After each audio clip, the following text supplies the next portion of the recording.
Hi, my name is Chef Todd Engstrom. I'm a culinary instructor here at San Jose State, and today I'm going to demonstrate a bechamel sauce for you.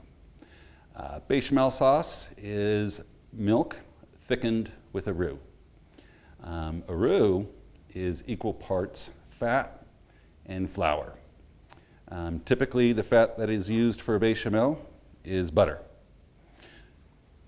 And the flour that we use is all-purpose flour. So to start off, I have approximately 500 grams or a half a liter of milk that I've put over low heat. As you can see, it's starting to get up to a boil. Next, I'm going to take a slightly larger pot and put it over low heat as well.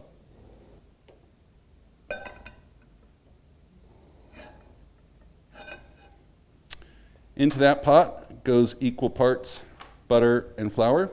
So I have 25 grams of butter.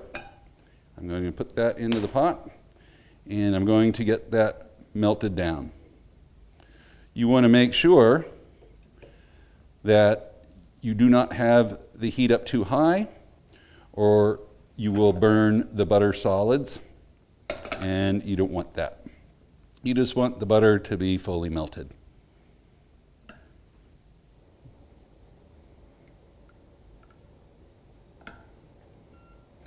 Now, roux can be used for many different things.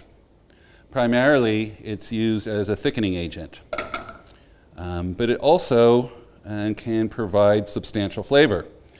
That's especially if it is a dark roux, which is a roux that's been cooked over a very long period of time. It becomes very, very dark in flavor and takes on a nutty type of flavor to it.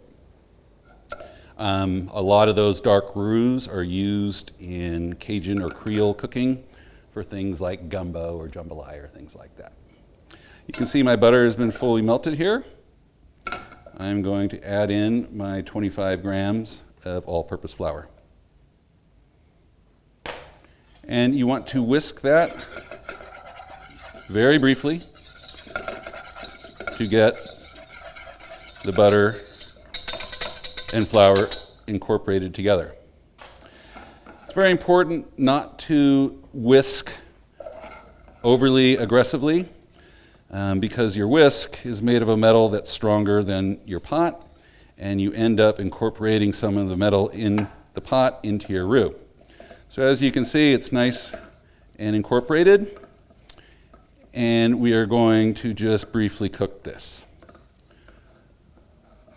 A roux that is briefly cooked in this manner is referred to as a blonde roux. As you can see, it has a blonde appearance. The further you cook it, the darker it'll get. As you cook it, it starts to actually lose some of its thickening properties and takes on more flavorful properties. So you can see my roux has been cooked for about a minute or so.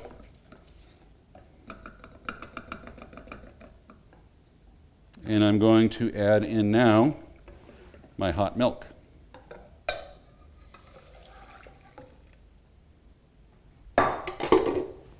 Once again, you want to briefly whisk this to incorporate the roux into your milk.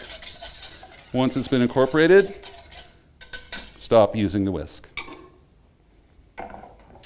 And we want to bring this up to a boil over medium-low heat, stirring pretty constantly. As this starts to heat up, you can actually see it start to thicken.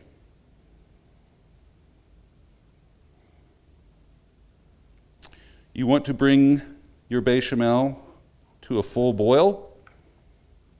If you don't bring it to a full boil, all of the thickening properties of the roux will not be released. After it comes to a boil, you want to simmer this rather gently. Any item that you add a roux to tends to scorch on the bottom of the pan. if not stirred frequently and not over medium heat. So it takes a couple of minutes.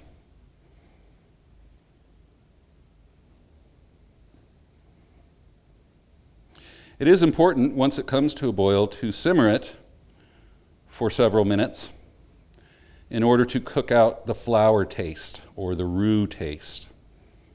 If you boil it just briefly and taste your bechamel, it'll have a flour-like flavor to it. It's important to note that the darker roux that you use, the longer you have to simmer it to cook out the flour flavor. You can see my bechamel is starting to become thicker. And we're going to reach a boil here in a moment or two.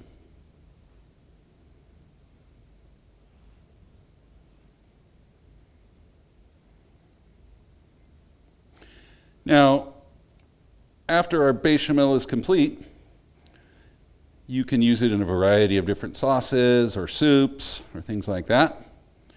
Or you can add cheese into it, thereby turning your bechamel into what's called a Mornay sauce. Quite delicious over pasta. Mac and cheese.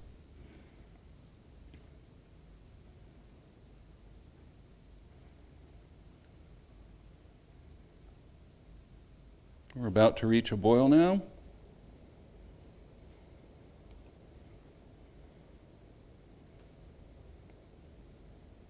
As you can see, we're starting to see some bubbles.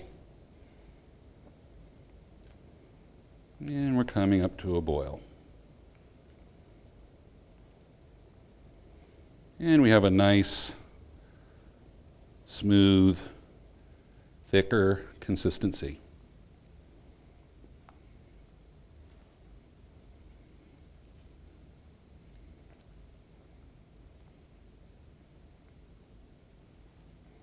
So after it comes to a boil, you want to reduce your heat to a very gentle simmer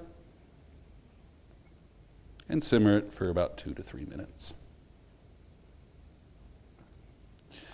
At the very end, you would want to incorporate some salt and white pepper if you're going to use this in a soup or a sauce or something like that. For our purposes here today, we're not going to add salt or white pepper. All right, we've been at a gentle simmer here for a couple of minutes. We're going to turn off our heat. And as you can see, our bechamel has become quite thick. If you would like to, you can pass this through a fine metal strainer. Sometimes there's little bits of roux that don't get incorporated well, and you can strain those out. Or you can use it just like this and perhaps throw it in a blender with some broccoli or something like that and make a soup out of it. And that is a bechamel sauce.